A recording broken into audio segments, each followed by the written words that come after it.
Hi everyone, I just wanted to do a quick fun video, our last video about reality transurfing. I'm still reading it. It's a very thick book. Look at that. Not far. So I have about that much left, this smaller chunk. But for my part 2, which I'm going to combine part 2 and 3, this will just be everything because I want to encourage you guys to read the book. And so I'm just going to do like a fun little exercise based off of some of the things that the book cover. So one of them is we're going to be talking about our outlook on the world, how we are experiencing things, what we're telling ourselves. And a big important thing that we need to do is to stay more positive. It's easy for us to have negative mindsets, to put ourselves down. And so one of the activities that we're going to work with is we're going to see what negative thoughts come to our mind and how can we turn it into a more positive thought. So I'm just going to give you an example. I'm going to give you maybe 3 of mine.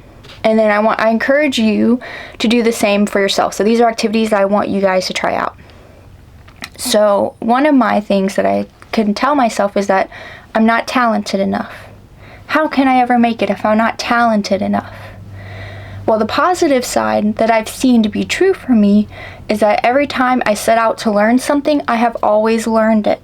There was nothing that I was not able to learn. I was able to learn everything I set out to learn. So that's how I can turn into a positive thing. So even though I may not know how to do it, I know that I am capable of learning and growing into it. Alright, another one is that I don't feel that I am interesting or enduring. I feel like I'm just boring and plain.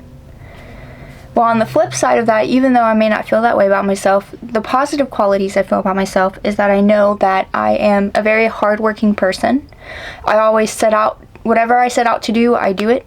I'm very, disciplined. And I feel like I am creative. I'm always wanting to create new things.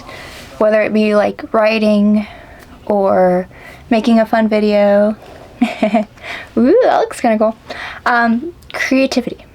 I have that. Okay, last but not least, I'll do another one. Maybe I feel like I am awkward sometimes and kind of quiet around people. But the positive side of qualities that I have that I feel like I have is that I feel like I'm kind of intuitive. I'm good at picking up on people's energy and what they're kind of feeling and thinking. I'm very sensitive to those things. And I truly do value my conversation with that person in that moment. I feel like I'm someone who actually cares, who's actually listening. And I'm not just selfishly always thinking about myself. I'm always there trying to let that person feel seen and loved, because everyone should have that moment. And so if they're taking the time to interact with me, I want to give that to them, my full attention and care. So I feel like those are, positive. So go ahead and write out 5 to 10 negative thoughts that you tell yourself all the time, and do a counteract to it. Write a counteract. What do you feel positively that you can think of instead? Instead of thinking those negative thoughts, think of what positive version of that you truly believe. Don't write it if you don't actually feel that way about yourself. If you don't actually feel the positive opposite, don't write that. Put something even though it's not exact opposites, I'm putting awkward, quiet, my opposite is intuitive and valuing the person. Those are not exact opposites. They're not polar opposites. Okay, because if I believe I'm awkward and quiet, obviously I don't believe that I'm extroverted and I'm calm. Obviously I don't feel that way.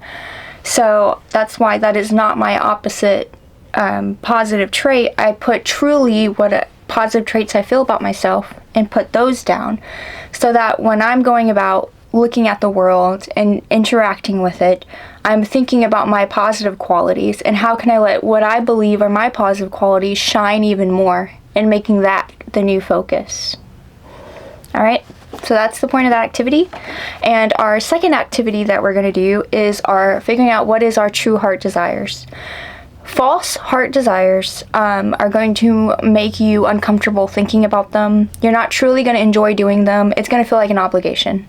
A real heart desire is something that you've had since childhood, or you can find it later on in life, but it's something that will always get you excited and comfortable. It's something that you truly want. And so there shouldn't be any kind of uncomfortableness around it. It should be completely makes you feel like you're going to be living on a constant vacation if you're doing it.